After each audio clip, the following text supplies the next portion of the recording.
Hello students, welcome to my YouTube channel. I am Dr. Ravi Dwivedi and we are doing here plus 2 mathematics conceptually. इसी series में हम लोग trigonometric functions कर रहे थे, तो आज हम लोग देखने वाले हैं the value of trigonometric functions at sum or difference of two angles. Okay, अगर दो एंगल्स का सम या डिफरेंस ले लें तो how the values of trigonometric functions will become. So the value of trigonometric functions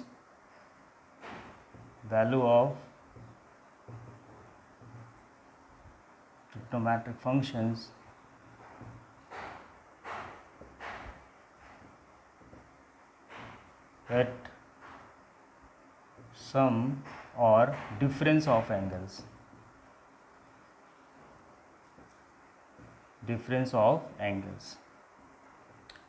so angle का अगर हम सम या डिफरेंस लेते हैं तो किस तरीके से हमारी जो ट्रिग्नोमेट्रिक फंक्शंस की वैल्यूज़ हैं वो हमें मिल सकती हैं. ठीक है, और क्या क्या इनका यूज़ है, किस तरीके से हम इससे रिलेटेड प्रॉब्लम्स कर सकते हैं. तो पूरा कॉन्सेप्ट अच्छे से समझने के लिए हमारे इस वीडियो को अंत तक ज़रूर देखें. अगर वीडियो पसंद आए तो प्लीज़ लाइक करें, शेयर करें अपने दोस्तों के साथ भी, और अगर अभी तक आपने हमारा चैनल सब्सक्राइब नहीं किया है तो प्लीज़ चैनल को सब्सक्राइब ज़रूर कर लें. तो चलिए स्टार्ट करते हैं पहले फंक्शन से. And this is cos a plus B. Okay, तो cos a प्लस बी मतलब हम सम और डिफरेंस दोनों की बात कर रहे हैं. So it is cos a cos b minus plus. Okay, अगर यहाँ पे प्लस होगा तो ये माइनस हो जाएगा, और अगर माइनस होगा तो प्लस हो जाएगा, और ये होगा साइन a साइन b. ठीक है, ये फॉर्मूला है, मोस्ट ऑफ द स्टूडेंट्स को पता भी होगा. तो चलिए हम देखते हैं किस तरीके से ये फॉर्मूला हमारा डिराइव होता है. ओके, किस तरीके से हमारा फॉर्मूला डिराइव होता है. तो हम जैसा कि जो कॉन्सेप्ट लेके ट्रिग्नोमेट्रिक फंक्शन का पढ़ रहे हैं कि अगर कोई भी हमारे पास एक यूनिट सर्कल है, ओके, कोई भी हमारे पास एक यूनिट सर्कल है, मतलब a circle with unit radius, तो उस पर अगर हम कोई भी पॉइंट्स ले लें, उस पर सर्कल पे हम कोई भी पॉइंट ले लें, तो उसका जो एक्स कोऑर्डिनेट होगा वो कॉस को रिप्रेजेंट करेगा, और जो वाई कोऑर्डिनेट होगा वो साइन को रिप्रेजेंट करेगा. तो on the basis of this information हम क्या करते हैं, एक हमने यूनिट सर्कल ले लिया. ठीक है, अब हमने जब यूनिट सर्कल ले लिया है, ठीक है, ये हमारा पॉइंट P हो गया, P1 मान लेते हैं इसको. ओके, P मान लेते हैं इसको भी. ठीक है, और ये इसका कोऑर्डिनेट होगा 1,0. ठीक है, अब हमने क्या किया, 3 पॉइंट्स और ले लिए हैं इस पे, P1 P2 एंड P3. ये P3 थोड़ा सा हम इधर ले लेते हैं इस तरीके से. ठीक, अब ये भी हम मान लेते हैं कि जो P1 का एंगल है, ठीक है, वो A है. जो हमारा P2 का एंगल है, ठीक है, वो जो हमारा P2 का एंगल है वो है A minus B. Okay, P2 का एंगल जो है वो A माइनस बी है. इसको एंगल P3 को A ले लेते हैं, एंड हम लोग P1 को B ले लेते हैं. ठीक है, तो ये एंगल जो हमारा है वो A माइनस बी हमने ले रखा है.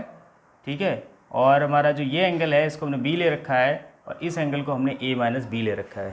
ठीक है, ये अगर मान लेते हैं हमारी X लाइन है, इसको P ना लेकर के X ले लें अगर हम लोग, ये X है, और ये इसके कोऑर्डिनेट है 1,0, और ये हमारा O है. ठीक है, इस तरीके से हमने क्या किया, 3 कोऑर्डिनेट्स लिए हैं on the circle, unit circle पे.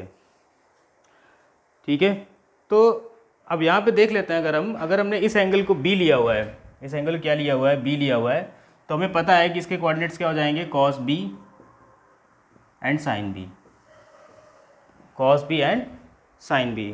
और अगर हमने इसके कोऑर्डिनेट्स P2 के कोऑर्डिनेट्स क्या ले रखे हैं, P2 का हमने एंगल ले रखा है A माइनस बी, तो इसके कोऑर्डिनेट्स क्या हो जाएंगे, cos A minus B and cos A plus B, sorry sin A minus B, cos A minus B and sin A minus B. ठीक है, इसके कोऑर्डिनेट हो गए, P2 कोऑर्डिनेट हो गए cos A minus B and sin A minus, और इसके coordinate हो जाएंगे, P3 कोऑर्डिनेट हो जाएंगे cos A sin A comma sin A. ठीक है, इतनी चीज़ क्लियर है. यहाँ इस पे जो हमारा P1OX एंगल है वो है B, P1OX एंगल B है, तो इस पॉइंट P1 के कोऑर्डिनेट जो हो जाएंगे वो जाएंगे cos B और sin B. अब अगर हमारे P2O x का जो एंगल है वो a माइनस बी है, तो हमारे जो कोऑर्डिनेट हो जाएंगे P2 के वो जाएंगे cos a minus B and sin a minus B. और अगर हमारे P3 जो पॉइंट है ये अगर हमारा x एक्सिस के साथ एंगल a बना रहा है, तो इसके जो कोऑर्डिनेट हो जाएंगे वो हो जाएंगे cos a sin a।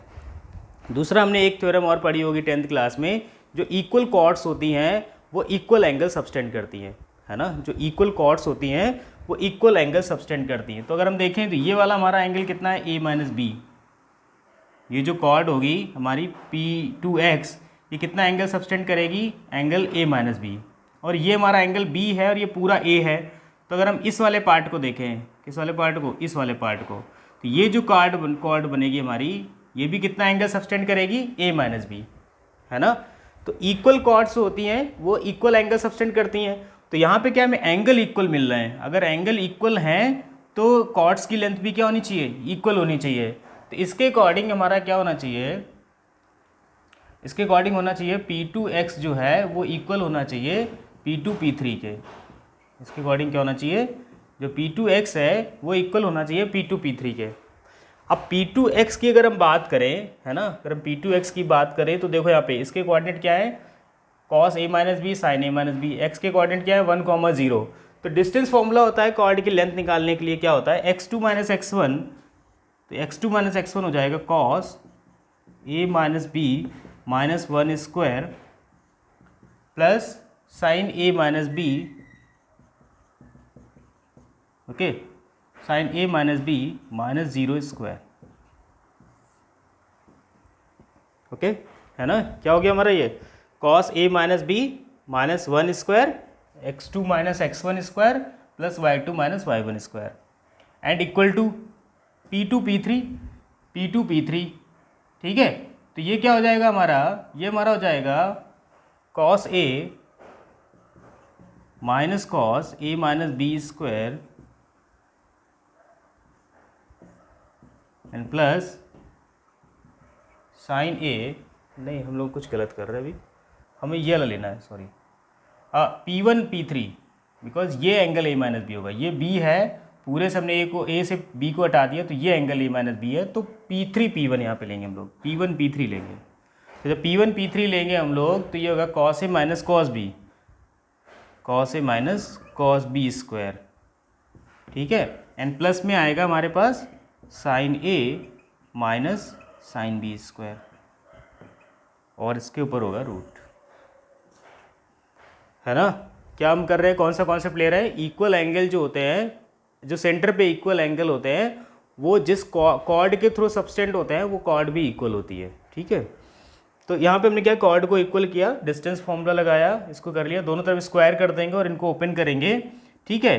तो अब यहाँ पे थोड़ा सा सिंप्लीफिकेशन है, बस करना है क्या हमें, इसको, इसके स्क्वायर को ओपन करना है दोनों तरफ। पहले तो हमें स्क्वायर कर लेना है, तो रूट हट जाएगा, ये रूट हट जाएगा, इसका स्क्वायर ओपन करेंगे प्लस इसका स्क्वायर ओपन करेंगे, है ना। ये दो सारे स्क्वायर ओपन करके अब जहाँ पे भी cos square a plus sine square a आ रहा होगा उसको हम 1 लेट कर लेंगे, ठीक है। इस तरीके से इसको पूरा सिंप्लीफाई करेंगे तो हमें फाइनली मिल जाएगा cos a minus B equal to cos a cos b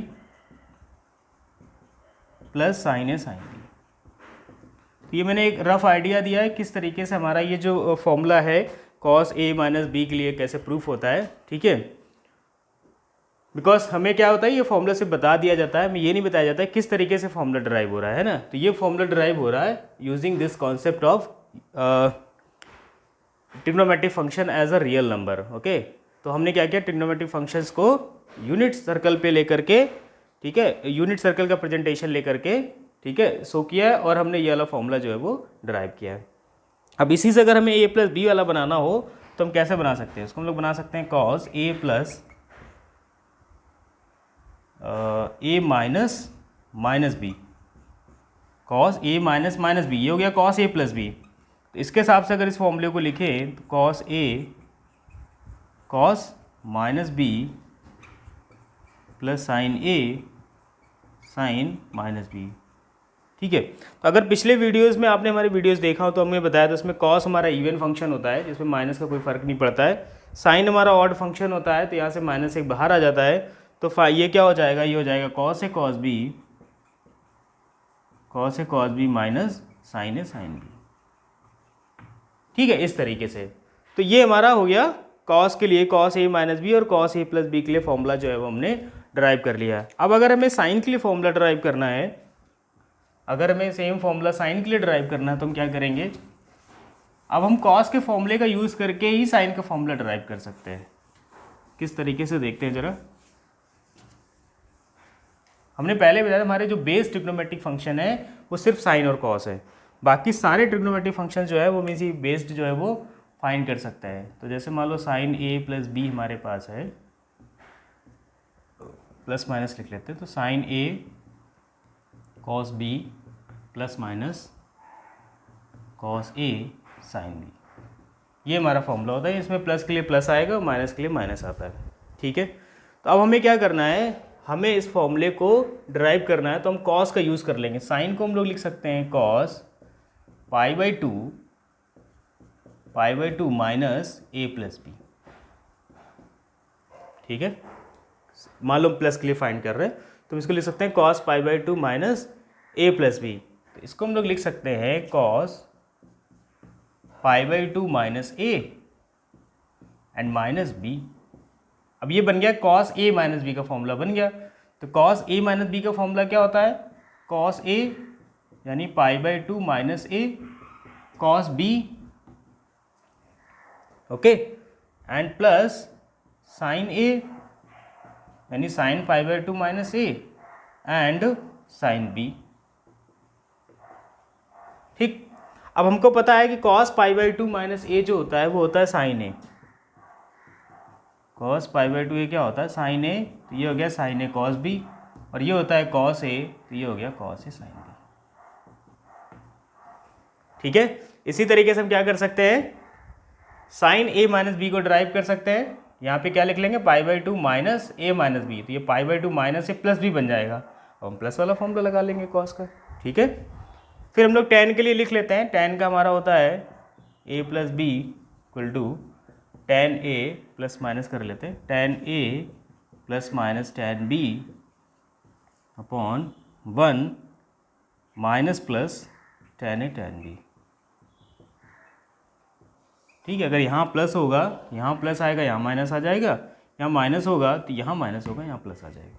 ठीक है, इस तरीके से tan a का फॉर्मूला हो गया। ठीक है, cot a का भी लिख सकते हैं हम लोग इसी तरीके से। ठीक है, cot a का अगर हमें वैल्यू चाहिए भी तो हम क्या करें, tan a प्लस बी की निकाल ले, रेसिप्रोकल कर लें। तो बेसिकली अगर हमें साइन कॉस की वैल्यूज़ पता है तो हम क्या कर सकते हैं, tan a के लिए भी फॉर्मूला ना पता हो, हम sign A plus B cos A plus B निकालना, डिवाइड करा लेंगे। तो इस तरीके से अगर हमें साइन और कॉस के लिए फॉर्मूला पता है तो हम tan cot sec cos x सबके लिए वैल्यूज़ जो है वो फाइंड कर सकते हैं।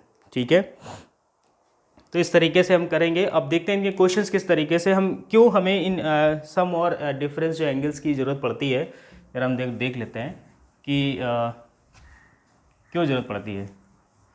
तो स्टूडेंट्स हमें कमेंट्स में ज़रूर बताएं कि ये जो तरीका हमने बताया आज प्लस और माइनस एंगल्स को प्लस और माइनस करके वैल्यू निकालने का ट्रिग्नोमेट्रिक फंक्शंस का, क्या आपको इससे पहले ये बात पता थी, क्या आपने सच में इससे पहले इस कॉन्सेप्ट को इस तरीके से पढ़ा था। ठीक है, ये हमें कमेंट्स बॉक्स में कमेंट करके ज़रूर बताएं कि क्या इस तरीके से आपने पढ़ा था या नहीं। तो अब हम लोग क्या करने जा रहे हैं, हम लोग जैसे मान लो कि हमें वैल्यू निकालनी है साइन 15 डिग्री की। किसकी वैल्यू निकालनी है, साइन 15 डिग्री, साइन 75 डिग्री, ठीक है, एंड साइन 105 डिग्री। ठीक है, इसके बाद हमारा हो गया, ठीक है, तो ये मतलब कुछ ऐसे एंगल्स हैं जिनकी वैल्यूज़ अगर हमें निकालनी है तो टेबल में हमें ये वैल्यूज़ नहीं दी जाती है। हमें क्या होता है, टेबल में ये वैल्यूज़ हमको नहीं दी जाती हैं। तो जब हमें टेबल में ये वैल्यूज़ दी नहीं जाती हैं तो हम लोग इनकी वैल्यूज़ निकालेंगे कैसे। तो इनकी वैल्यूज़ निकालने के लिए ही हम लोग सम और डिफरेंस जो फॉर्मूला है ट्रिग्नोमेट्रिक फंक्शंस के, उनका यूज़ कर लेंगे।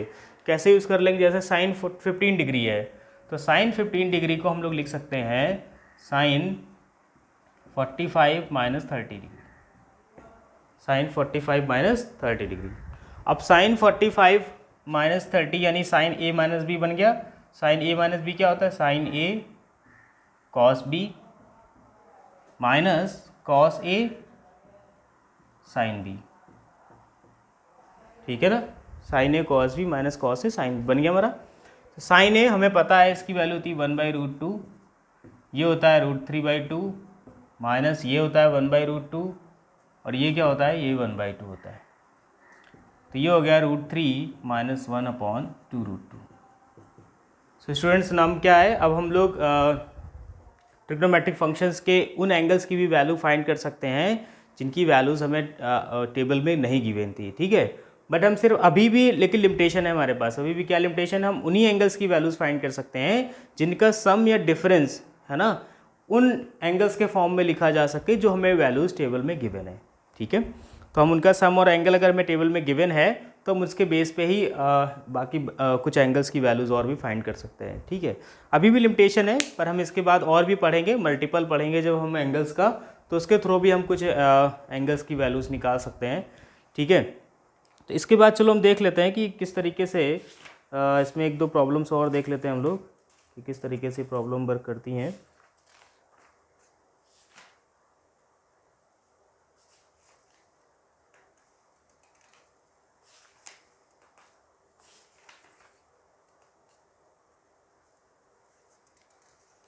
एक जैसे इस तरीके से भी पूछा जा सकता है, अगर साइन ए हमारा 4/5 है, अब साइन ए की वैल्यू अगर 4/5 है, एक प्रॉब्लम हमारे पास ये है,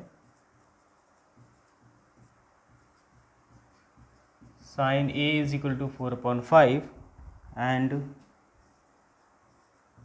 cos A is equal to cos B is equal to 5/13। Cos B जो है वो 5/13 है, ठीक है। तो कह रहे हैं हमसे कि find the values of the following.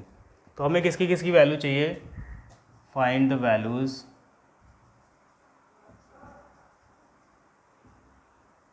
अब यहाँ पे हमें वैल्यू चाहिए साइन ए माइनस बी की, यानी ए प्लस माइनस बी की, and cos A plus minus B की, ठीक है। वेयर इन्होंने बोला हुआ है कि जो हमारा ए बी है वो लाई कर रहा है फर्स्ट क्वाड्रेंट में। ए बी किस में लाई कर रहा है, फर्स्ट क्वाड्रेंट में, मतलब 0 से π/2 के बीच में लाई कर रहा है, ठीक है। तो चूंकि ए और बी दोनों फर्स्ट क्वाड्रेंट में लाई कर रहे हैं तो ऑब्वियस सी बात है कि क्या होंगे, दो सारी ट्रिग्नोमेट्रिक फंक्शंस की वैल्यूज़ क्या होंगी, पॉजिटिव होंगी, ठीक है। सारी ट्रिग्नोमेट्रिक फंक्शंस की वैल्यूज़ क्या होंगी, पॉजिटिव। तो यहाँ पे मैं साइन ए गिवन है, यहाँ से हम कॉस ए निकाल लेते हैं। तो एक आइडेंटिटी हमको पता है कि sine square A plus cos square A equal to 1 होता है। तो यहाँ से अगर हम कॉस ए निकालेंगे तो ये आता है √1 माइनस साइन स्क्वायर ए, ठीक है।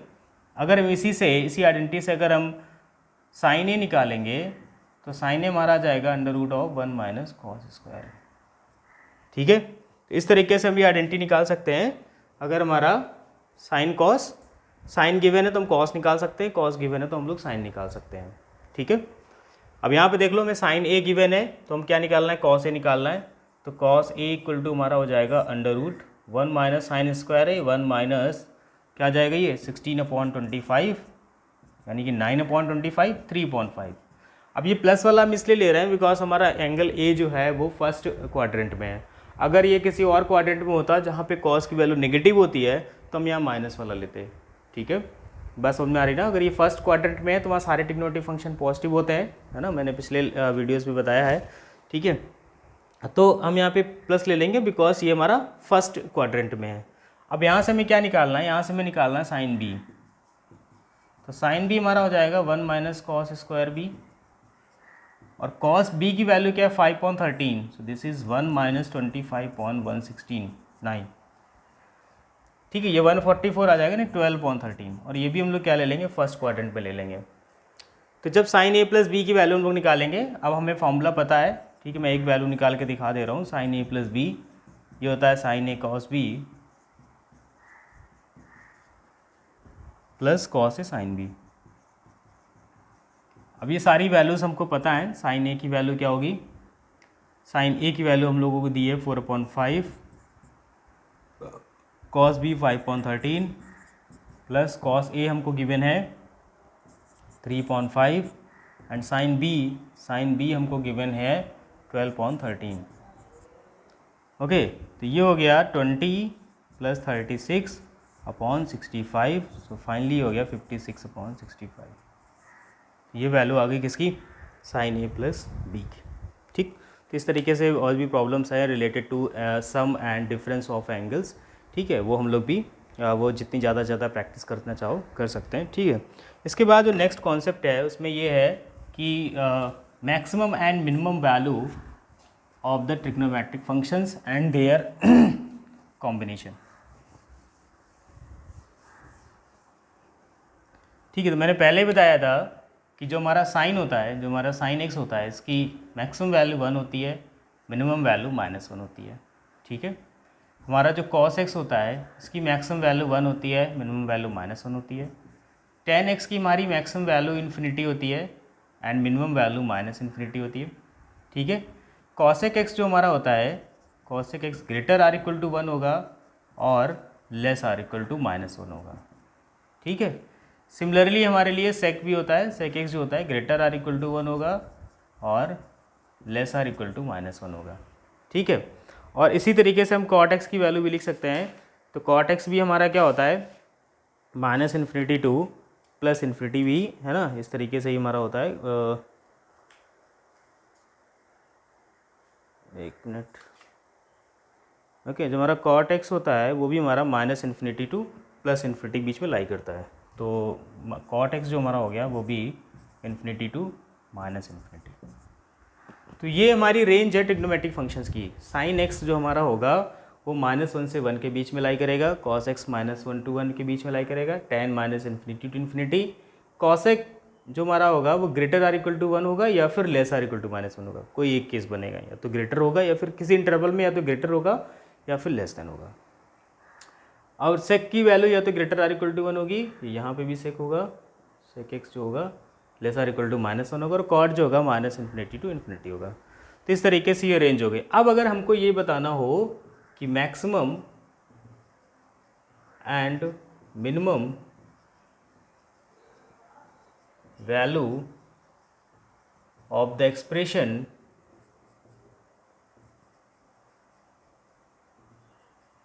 a sin x plus b cos x। Sine x की हमको पता है -1 से 1 होता है, cos x की पता है -1 से 1 होती है। बट अगर हम इन दोनों को कंबाइंड करते हैं, a sin x plus b cos x, इसकी मैक्सिमम और मिनिमम वैल्यू निकालनी है, तो हम क्या करेंगे। ठीक है, तो इसकी मैक्सिमम मिनिमम वैल्यू निकालने के लिए हम क्या करेंगे, लेट करेंगे a is equal to R cos alpha and b is equal to R sine alpha. ठीक है, यहाँ पे ये इस तरीके से एज्यूम किए गए हैं कि ये हमारा मान लो ये है। ठीक है, तो ये हमारा आर कॉस एल्फा है और ये हमारा आर साइन एल्फा है। ठीक है, और ये हमारा क्या हो जाएगा, आर हो जाएगा। ये एंगल हमारा एल्फा हो जाएगा। एक राइट एंगल ट्रायंगल से हमने एजम्पशन लिए हैं कि ये साइड लेंथ जो ए लेंथ है वो आर कॉस एल्फा है, ये लेंथ आर साइन एल्फा है, और ये हाइपोटेन्यूज जो है वो आर हो जाएगी।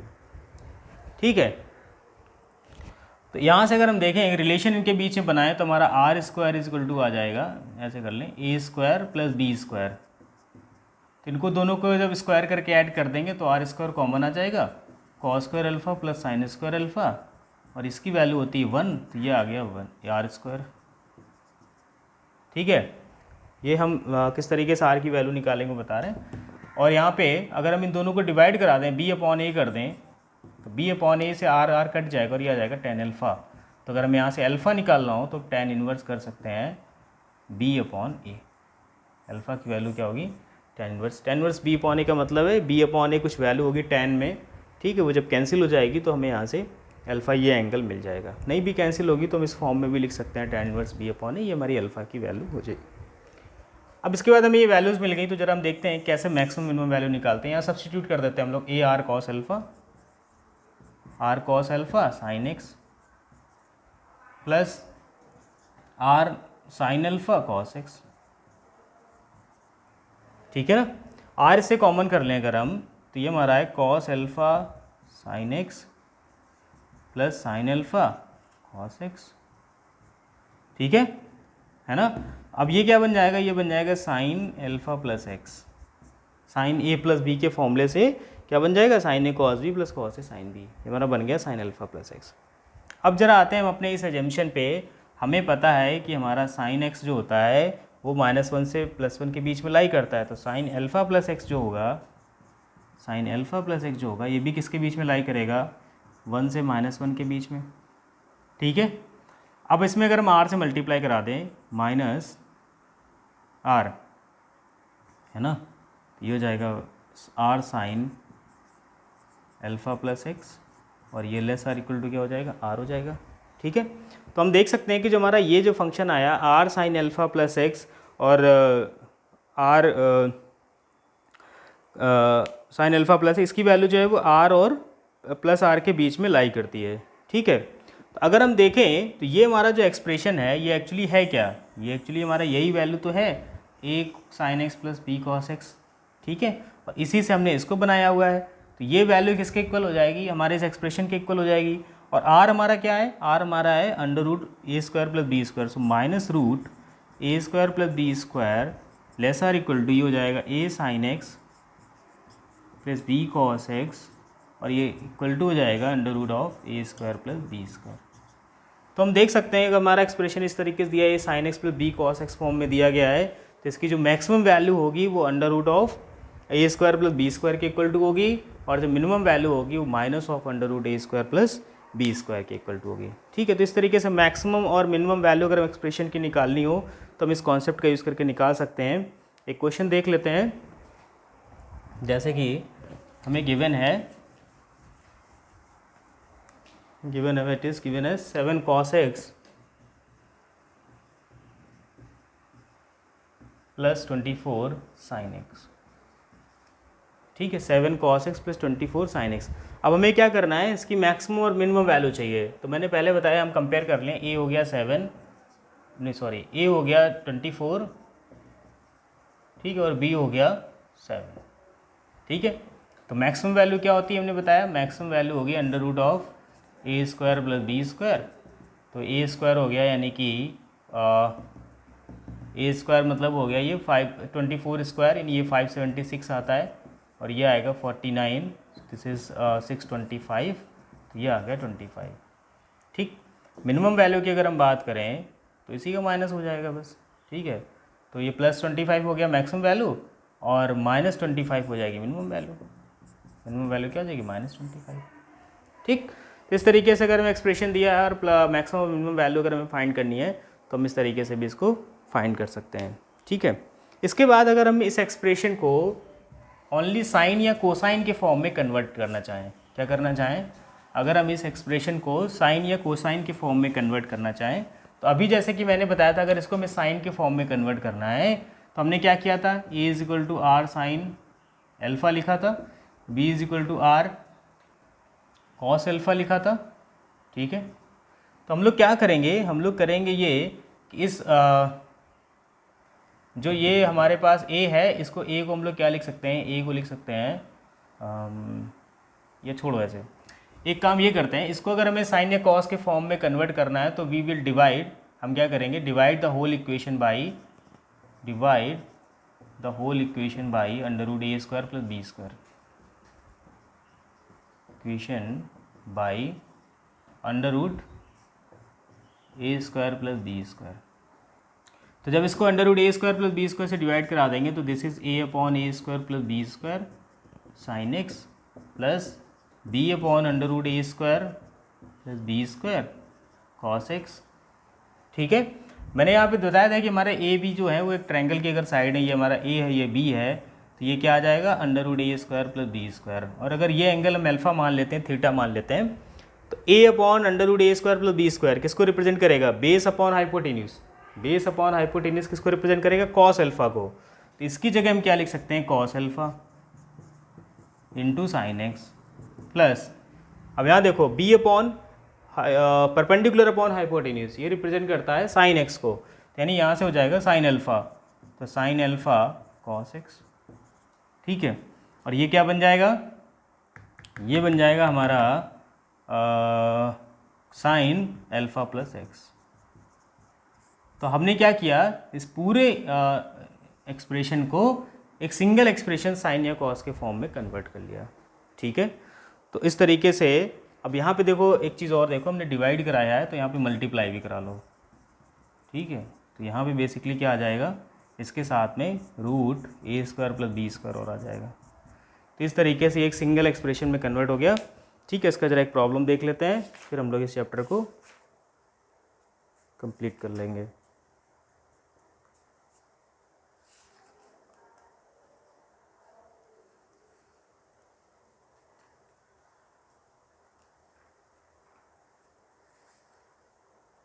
ये क्वेश्चन में गिवन है √3 sin x plus cos x, √3 sin x plus cos x, √3 sin x plus cos x, ठीक। तो अगर इसको हम कंपेयर कराएं अपनी प्रॉब्लम से, है ना, तो हमारा a क्या है, √3 गिवन है और b क्या है, 1 गिवन है, ठीक। तो √a square plus B square की वैल्यू क्या आ जाएगी, क्या आ जाएगी 3 + 1 यानी कि आ जाएगा 2, ठीक। तो हम क्या करेंगे, पूरी इक्वेशन को 2 से मल्टीप्लाई 2 से डिवाइड करा लेते हैं। तो √3/2 हो गया, ये sin x आ गया, 1/2 हो गया, cos x आ गया, ठीक।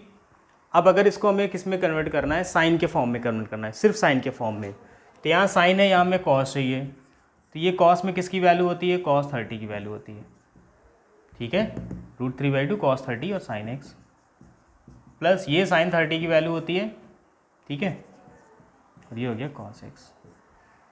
क्या बन गया ये 2, है ना, sin x प्लस 30 बन गया साइन के टर्म्स में ओनली। अब अगर इसी एक्सप्रेशन को हमें सिर्फ cos के फॉर्म में कन्वर्ट करना है, तो cos वाले फॉर्मूले में क्या होता है, sin A sin B cos A cos A, इस तरीके से। तो sin मिलता है और cos मिलता है, प्लस माइनस हम देख लेंगे अपने अकॉर्डिंग। तो यहाँ में साइन बनाना है, साइन में ये किसकी वैल्यू होती है, ये होती है sin 60 की value, sin 60 degree sin x plus ये किसकी वैल्यू होती है, cos 60 cos x, ठीक। अब ये बन रहा है cos A cos B minus sin A sin B, cos A cos B minus sin A sin B। तो इसको हम लोग क्या लिख सकते हैं, इसको हम लोग लिख सकते हैं cos A minus B, 2 cos A minus B। तो अगर हमने x को A ले रखा है तो x माइनस 60 डिग्री, ठीक है, इस तरीके से, है ना। तो इस तरीके से हम क्या कर सकते हैं कि सम और एंगल निकाल सकते हैं दो गिवन एंगल्स के लिए ट्रिग्नोमेट्रिक फंक्शंस में, और उनके इस सम और एंगल्स वाले कॉन्सेप्ट को यूज़ करके हम एक्सप्रेशन की मैक्सिमम और मिनिमम वैल्यू भी निकाल सकते हैं। हम किसी गिवन एक्सप्रेशन को सिंगल साइन या कोसाइन के फॉर्म में कन्वर्ट भी कर सकते हैं, ठीक है। तो इस तरीके से हम इनकी प्रॉब्लम्स करेंगे a प्लस बी और a माइनस रिलेटेड, और इन कॉन्सेप्ट्स का यूज़ करके हम मैक्सिमम वैल्यू और एक्सप्रेशन को चेंज करना भी कर सकते हैं, मतलब चेंज करने वाली प्रॉब्लम्स को भी कर सकते हैं, ठीक है। सो देखते रहिए हमारे इस वीडियोज़ को, हमारे इस चैनल को भी सब्सक्राइब करते